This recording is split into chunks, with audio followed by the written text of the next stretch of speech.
Buenos días, estamos en un nuevo programa de Agenda País y vamos a conversar con Juan Cristóbal Portales, director general de Llorente Cuenca Chile, una consultora global que realiza todos los años un pronóstico de asuntos corporativos con los balances del 2024 y los desafíos del 2025. Juan Cristóbal, ¿cómo estás? Muy bien, y ustedes, Lore, muchas gracias por esta conversación y el espacio. No, gracias, por favor, por el interés. Mira, partamos con que este informe se llama de la empresa selfie a la empresa ciudadana. ¿Cuál es el enfoque que le quieren dar justamente con este fenómeno, digamos? Lo que hemos querido destacar en este y en otros informes que venimos desarrollando es la necesidad que tienen las empresas, las organizaciones, instituciones públicas en general, el gobierno, respecto de cómo ir combatiendo este clima creciente de desconfianza, de descrédito hacia las instituciones, de además creciente polarización, de desencuentro en la sociedad. Y lo que venimos detectando desde la evidencia, ¿no es cierto?, en conversaciones que tiene la ciudadanía, consumidores, pero en el caso de este informe, los mismos directivos de empresas, es que las empresas hoy día tienen que ir trasladándose desde un foco más bien endogámico, egocéntrico, es decir, tratando de comunicar solo lo que ellos quieren comunicar, tratar de vender una imagen, hacia una conexión real con sus stakeholders, con la ciudadanía, a partir de una escucha activa. No solamente tratar de vender algo, sino que una cierta imagen, sino que también escuchar, ponerse en una actitud de escucha permanente y tratar de conectar con esas preocupaciones, con esos sueños, con esas incluso expectativas que tiene la ciudadanía, sus stakeholders. Y por eso nosotros hablamos de esta necesidad de salir de una lógica más selfie, en donde nos miramos a nosotros mismos, tratamos de proyectar una imagen muchas veces ficticia, a conectar genuinamente con estos públicos de interés para poder superar estos problemas y estos niveles de desconfianza ya sistémicos que tenemos a nivel de la sociedad. Ahora, me llama la atención que usted refleja este informe que hay 8 tendencias de gestión y de las cuales la más que preocupaba a los directivos era la retención del talento, cosas como internas, el empoderamiento del cliente. Y, por ejemplo, uno de los menos preocupantes en ese momento era temas como la urgencia climática. Y entendiendo, por supuesto, que también hay desafíos económicos y a nivel país. ¿Crees que todavía falta un poco hacer este cambio de mirada para ver cuáles son los temas de relevancia? Más que, o sea, dejar de mirarse lo interno efectivamente, más allá de cómo funciona la compañía. Y a ver, digamos que nosotros detectamos en este estudio 8 tendencias que son bien claras, pero además lo relevante es que son desafíos y son tendencias que surgen desde los mismos directivos y CEOs de las empresas. Y ya ni siquiera son desafíos que vienen puestos o vienen demandados por la ciudadanía o por ciertos stakeholders de interés. Entonces aquí el primer punto relevante es que son los mismos directivos los que hacen un llamado de atención respecto de cuáles son estos desafíos y luego también hacen un doble llamado o un doble énfasis en la poca preparación que tienen las mismas empresas y ellos mismos para abordar estos desafíos. ¿Cuáles son estos desafíos? Mencionabas algunos. Por ejemplo, la gestión y atracción de talento. Y esto es bien importante, no solamente tiene que ver con algo interno de las organizaciones, sino que tiene que ver con cómo en un mercado laboral cada vez más flexible, cada vez más dinámico, las empresas son capaces de atraer a nuevas generaciones de colaboradores. Y estas nuevas generaciones hoy día se sienten cada vez más desafectadas de estas culturas más bien tradicionales y selfie que tienen muchas empresas. Entonces, para ellos pasa a ser muy importante el propósito que tienen las organizaciones, la coherencia entre aquello que dicen ser o aquello que quieren hacer y efectivamente lo que hacen en el día a día a partir de actos concretos, la flexibilidad que muestran las organizaciones también para adaptarse a estos nuevos requerimientos que tienen estos colaboradores, cada vez más flexibles, Y por otro lado, también las posibilidades que entregan las organizaciones para poder hacer un upskilling, es decir, ir desarrollando a estas personas dentro de las organizaciones. No solamente cumplir con un horario específico, sino que también darle posibilidades para crecer y para participar activamente en las organizaciones y en este propósito que se fija la organización.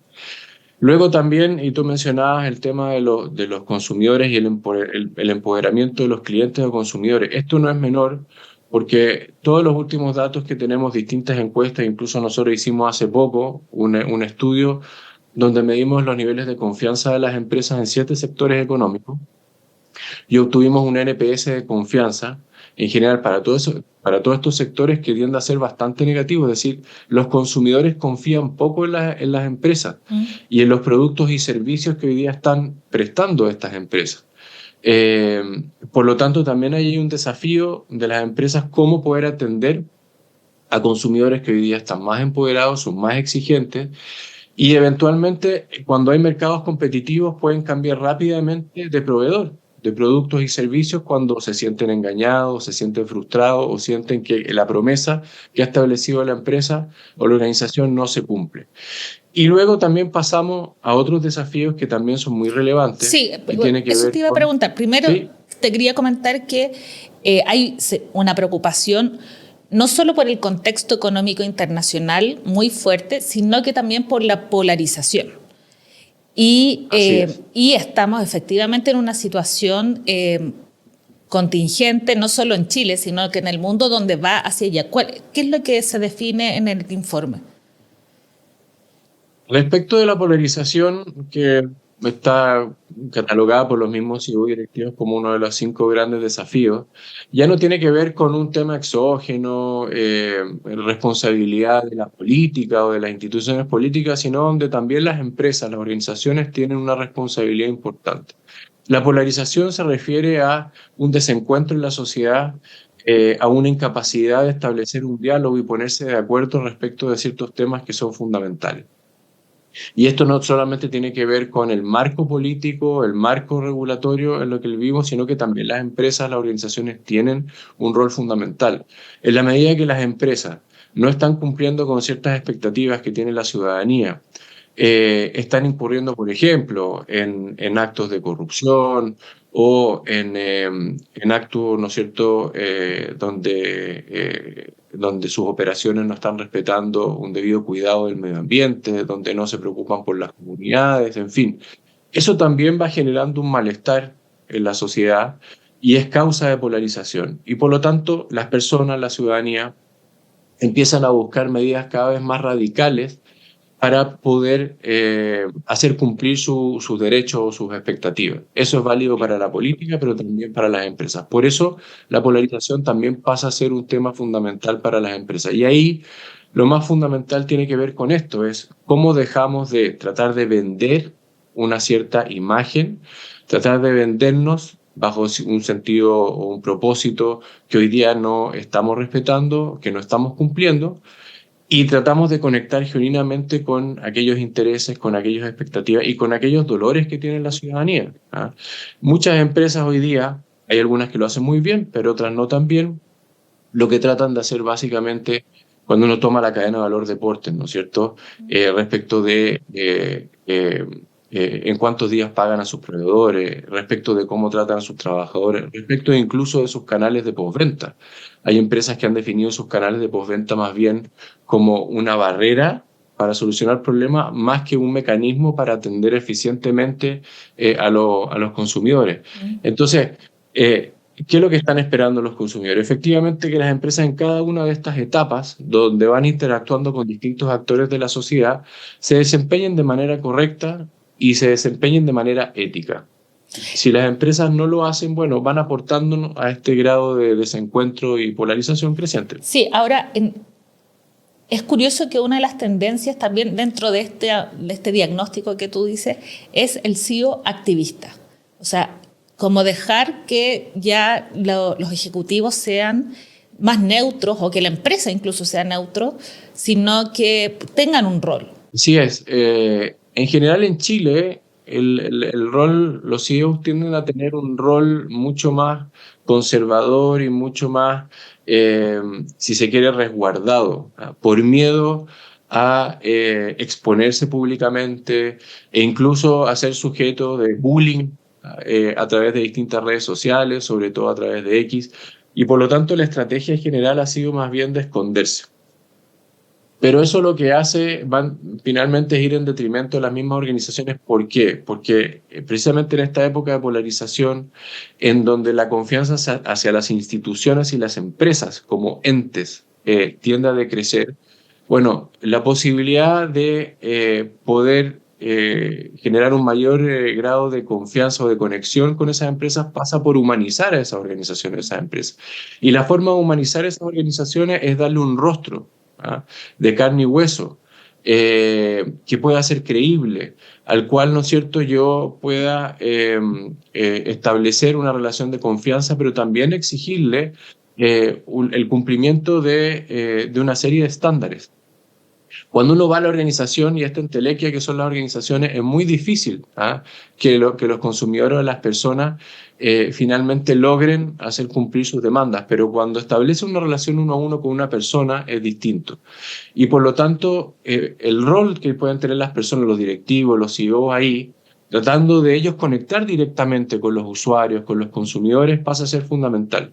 Esto en Estados Unidos, en Europa, en otros mercados ya prácticamente parte de la escena habitual. Sí, claro, pero por ejemplo tenemos ejemplos en Estados Unidos donde tenemos ejemplos, por ejemplo, en otros países, Estados Unidos como tú dices, donde los CEO muy activistas llevan más a la polarización. Entonces, ¿cómo lograr ese equilibrio, digamos, que sea un desafío y no una desventaja? Bueno, claro, estamos viendo en el caso de Estados Unidos y con algunos CEOs que incluso han tomado parte del nuevo mandato, han hecho campaña por el actual presidente que acaba de asumir y han tomado rol activo en las definiciones del nuevo presidente de Estados Unidos. Ellos han tomado un rol mucho más político, yo diría que más lejano de los intereses de sus compañías, sus organizaciones, y de conectar con los usuarios directos de esas organizaciones para tomar un rol más político. Yo diría que ese es como el extremo ya, opuesto, ¿no? Y no me extrañaría que muchos de estos CEOs y Mark Zuckerberg, en fin, Jeff Bezos, terminen tomando un rol político mucho más activo en los próximos meses y años. Pero lo que hablamos ahí del CEO activista tiene que ver con cómo ellos hoy día encaran y pasan a representar una imagen mucho más humana, más amable, pero también genuina, no tratando de inventar o de acercarse de manera engañosa a la ciudadanía, sino que presentarse ante la ciudadanía, ante los stakeholders, como un rostro visible de la compañía y tratar de entender cuáles son esos dolores, cuáles son esas expectativas que tienen los usuarios, sin escapar de las críticas, porque también en Chile lo que no nos gusta muchas veces es estar expuesto a las críticas. El CEO activista también tiene que estar expuesto a las críticas, pero también como un mecanismo, no solamente de conectar, pero también de demostrar que la empresa es una empresa que está inserta en la sociedad, está inserta en el mundo, y así como cualquier ser humano, cualquier organización puede cometer errores, pero también está dispuesto a verificar cuáles son las mejores medidas para poder enmendar el rumbo. Entonces, y eso solamente se puede hacer a través de una relación directa con los usuarios. Por eso nosotros llamamos a poder fortalecer este rol activista, porque además lo que estamos viendo es que cuando los CEO y directivos toman este liderazgo y este rol, el NPS, es decir, la confianza hacia sus compañías, tiende prácticamente a duplicarse. Perfecto. Y eso no solamente en Chile, sino en el resto de los mercados. Entonces, ya no solamente es como un goodwill y un buenismo, oiga, tiremos a todos los CEO y a los directivos ahí a la parrilla, a exponerlos, ¿no es cierto?, frente al tribunal de la ciudadanía, sino que cuando se hace de manera estratégica, inteligente, pero también coherente, ese rol puede ser muy beneficioso para la organización. Y esto tiene que ver un poco también con la tendencia que ustedes definen como resiliencia para la supervivencia empresarial. Así es, porque también en un escenario político, económico cada vez más complejo, o sea, Si pensamos que en Chile vivimos en una burbuja y solamente estamos expuestos a una regulación o lo que pueda pasar con la reforma previsional en Chile, en fin, con nuestras discusiones internas estamos muy equivocados. Hoy día la verdad es que, y hace mucho rato, somos parte de una economía global, estamos sujetos también a los cambios políticos, regulatorios que puedan venir de afuera, a la irrupción de nuevos actores económicos, el caso de China, que ya no es una novedad, sino que esto se viene instalando hace mucho tiempo. Y esto las mismas empresas locales lo están viviendo. O sea, hemos tenido el caso de Talcahuano, y hoy día las empresas y los intereses chinos prácticamente están copando la mayoría de los sectores económicos. La pregunta es, ¿estamos preparados o no como empresa? Más allá de quejarnos, ¿no es cierto?, y de pedir salvaguardias y regulaciones proteccionistas, nosotros además que ya hace mucho tiempo nuestro modelo viene apelando a una economía de libre mercado abierta. Bueno, ¿nuestros empresarios están preparados para eso? Y muchas veces la respuesta es no, y los mismos directivos están diciendo no, no estamos preparados para enfrentar estos escenarios cada vez más complejos. Las guerras también que estamos viviendo en Medio Oriente, Ucrania, también representan desafíos porque implican alza de determinados commodities de precio y eso también afecta el mercado interno. Entonces, el desafío es salir de esta lógica de creernos vivir, ¿no es cierto?, en una burbuja, que estamos a salvo de todo lo que pasa en el exterior y entender que somos parte de una comunidad internacional, que tenemos que vivir con esa realidad y tenemos que adaptarnos preventivamente a esos desafíos. Y eso no lo hacemos de manera conservadora, tratando de mantener nuestros privilegios o los privilegios que hemos tenido históricamente, tratando de preservar algunos mercados que son poco competitivos, sino todo lo contrario, prepararnos a través de innovación, a través de mejores prácticas para enfrentar no solamente estos desafíos regulatorios que tenemos adentro, sino estos desafíos que vienen dados por el contexto internacional. Y otro de las tendencias que se comentan y digamos que son uno de los temas más comentados además a nivel de todas las industrias y de los desafíos de lo que viene es la inteligencia artificial. No solo como tecnología, sino también de cómo implementarla. Y si se entiende o no, hay ciertos miedos, ¿qué es lo que se vio en el informe con respecto a los desafíos y las posibilidades que se pueden lograr con la inteligencia artificial? Sí, prácticamente el 70% de los CEOs directivos ven que este es un gran tema, un temazo. La inteligencia artificial, más que un problema, hay que verlo como una oportunidad, así lo están viendo la mayoría de estos directivos, y tiene que ver con la posibilidad no solamente de agregar valor a lo que hoy día están haciendo las organizaciones, pero también automatizar ciertos procesos, hacer más eficientes ciertos procesos, no solamente para reducir costos, sino también para llegar de mejor manera y a tiempo a los nuevos requerimientos que tienen los consumidores, la ciudadanía, pero también presenta algunos desafíos clave, por ejemplo, los desafíos en materia de ciberriesgo, de ciberseguridad. La mayoría, ellos también ahí reconocen, la mayoría de los directivos, que no están preparados para los crecientes ciberataques, ciberriesgos que están enfrentando las organizaciones. Bueno, de hecho, sobre todo el informe sectores más bien estratégicos, por ejemplo, el sector financiero. Sí. Hoy día nosotros en Chile lo vemos a cada rato, pues sí, los bancos están permanentemente expuestos a esto y la verdad es que no tienen a nivel de infraestructura crítica, tecnológica, pero tampoco a nivel comunicacional, están preparados realmente para enfrentar estos desafíos. Sí, el informe de hecho plantea, una altísima preocupación por la ciberseguridad, y hay otras áreas que, como inteligencia artificial generativa o incluso cosas que solucionen a nivel usuario de clientes, digamos, se nota que hay un desconocimiento de prácticas o de cómo optimizar quizás los sistemas, porque la preocupación está centrada en la ciberseguridad. Exactamente, bueno, porque es un tremendo tema, hoy día ya le está pegando directamente a las organizaciones, hay muy poca conciencia, a nosotros nos toca hacer muchas capacitaciones en empresas, hay muy poca conciencia en general, en todo tipo de colaboradores, esto desde la plana directiva hasta hacia abajo, respecto del nivel de exposición que tienen ellos mismos las organizaciones, respecto de los datos que manejan. Hay también muy pocas buenas prácticas instaladas de protección de datos. Nosotros hacemos prácticas permanentes, por ejemplo, de phishing y otras, y la verdad es que las personas caen reiteradamente en estos correos fake. Entonces, claro, hay un nivel de preocupación importante, pero también, como dices tú, hay un desconocimiento respecto de todo el potencial que puede traer la inteligencia artificial.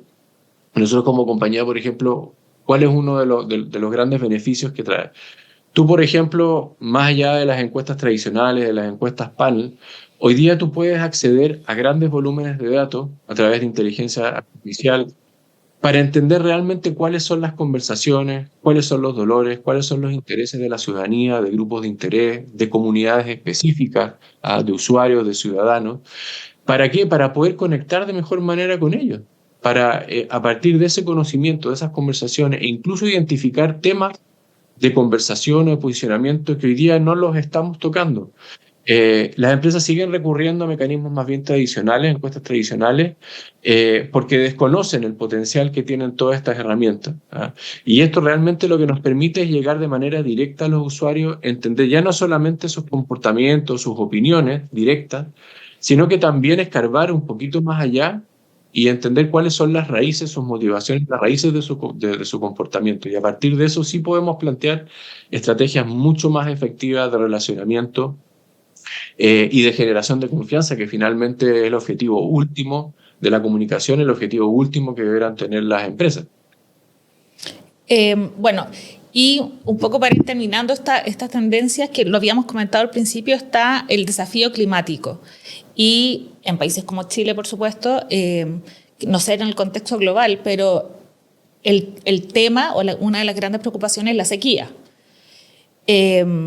Más, bueno, por supuesto, también todas las cosas que tengan que ver con la economía relacionada con la gestión de la urgencia climática, pero está también, claro, hay otros temas como economía circular, la destrucción de los ecosistemas, las energías renovables, pero la sequía es la gran preocupación. ¿Cuál es el diagnóstico que hay como también a nivel global y cómo esa preocupación, a propósito de lo que hablamos de CEO activista y de todos los otros tendencias y desafíos que hay también una cosa de ir a la acción más que a la preocupación solamente?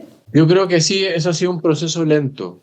Yo creo que en materia ambiental, yo creo que la genuina preocupación de las organizaciones, más allá de hacer un greenwashing, por ejemplo, o de tratar de venderse como empresas que cumplen con ciertos estándares y qué sé yo, y estar presente en ciertos rankings, yo creo que sobre todo a la par de nueva regulación que ha ido apareciendo, que ya con estos esfuerzos que se venían haciendo hasta ahora de cumplir con cierta regulación y hacer una suerte como de venta de lo bueno que uno era, de lo buen ciudadano ambiental que uno era, ya no es suficiente, porque la nueva regulación, por ejemplo, la norma 461 de la CMF o la nueva ley de delitos económicos ambientales, que incluso establecen responsabilidades penales individuales para quienes no cumplan con ciertos estándares. Bueno, eso ya pasa a hace que las empresas y los CEOs tengan que tener una preocupación real por estos temas. Y por lo tanto, ahí surge la necesidad de que las organizaciones y los mismos CEOs vayan entendiendo que tienen que adoptar una serie de medidas y prácticas preventivas. No esperar que caiga, ¿no es cierto?, ahí la guadaña de la regulación, sino que tienen que ir adoptando nuevas prácticas, mejores prácticas, por ejemplo, de cara a las comunidades, de cara al respeto del medio ambiente, y eso significa que a veces, ¿no es cierto?, el costo de oportunidad era muy alto. Las empresas preferían pagar las multas antes, ¿no es cierto?, que tomar estas prácticas preventivas. Hoy día ya prácticamente no es una opción.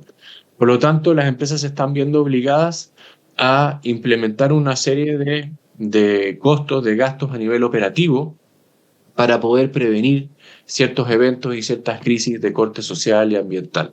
Eso ya lo estamos viendo ahora. Eso también tiene que ir acompañado de un esfuerzo comunicacional importante y de tratar de convertir a las comunidades y ciertos stakeholders de interés en aliados, para que también entiendan este proceso de transformación que están teniendo las organizaciones y pasen a ser parte fundamental de la solución. Bueno, Juan Cristóbal, te queremos agradecer por esta conversación, por haber analizado este pronóstico de asuntos corporativos que hizo Llorente y Cuenca con balance 2024 y los desafíos del 2025, y te dejamos invitado para una nueva conversación relacionada con estos temas a medida de lo que va avanzando el año. Muchas gracias, Lore, y gracias ahí al mostrador.